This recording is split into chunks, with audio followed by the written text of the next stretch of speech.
19, docteur? Eh bien, à la une du Monde, Tom Wolfe, qui est mort. Ah oui. Il avait 88 ans. C'était l'auteur du Bûcher des Vanités, best-seller mondial. Un gamin du Sud, qui n'était pas franchement politiquement correct. Il y en a certains qui se le rappellent. Le Corbusier, notamment, ou encore Miss Van der Rohe, et les accusés d'avoir défiguré l'Amérique, en quelque sorte. Alors, je le disais, il était l'auteur de ce best-seller mondial qu'est Le Bûcher des Vanités, qu'il faut absolument lire.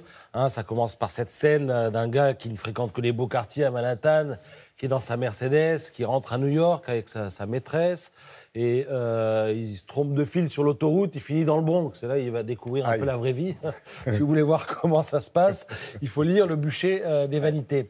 Et alors, Tom Wolfe, nous rappelle Le Monde, avait été journaliste, et Le Monde a eu la bonne idée d'aller chercher dans les archives un papier écrit jadis par Philippe Labro, qui avait rencontré Tom Wolfe et qui lui avait raconté cette scène qu'il avait vécue lorsqu'il était journaliste. C'est-à-dire qu'un jour, il suivait Kennedy.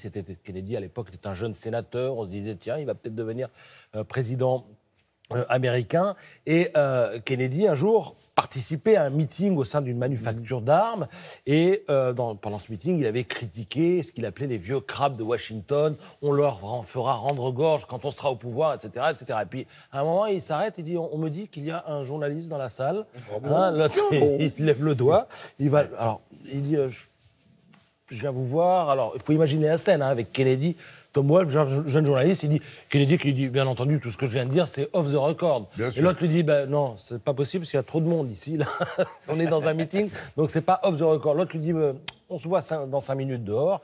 Il se retrouve dehors et l'autre lui fait les fameuses menaces. Si vous publiez, vous allez faire du tort à beaucoup de gens. Je suis sûr que votre patron n'aimerait pas ça. Tenez-vous-le pour dit. Il faut jamais dire à un journaliste, je suis sûr que votre patron ne va pas apprécier, parce que vous êtes sûr qu'il va publier. Ou alors, et évidemment, il a son publié. Journaliste. Voilà. Alors après, sinon, Tom Wolfe avait retenu ce conseil d'un de ses rédac-chefs. Il lui avait dit « Arrête-toi quand ça devient emmerdant ». Donc je vais m'arrêter de parler de Tom Wolfe.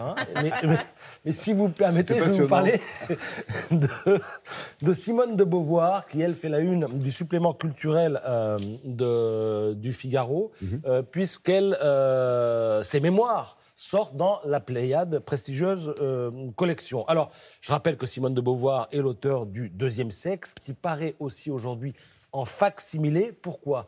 Parce qu'on apprend, et on apprend ça dans l'Humanité ce matin, que Simone de Beauvoir travaillait beaucoup chez Sartre, et comme elle faisait plein de premiers jets, elle mettait tout à la poubelle.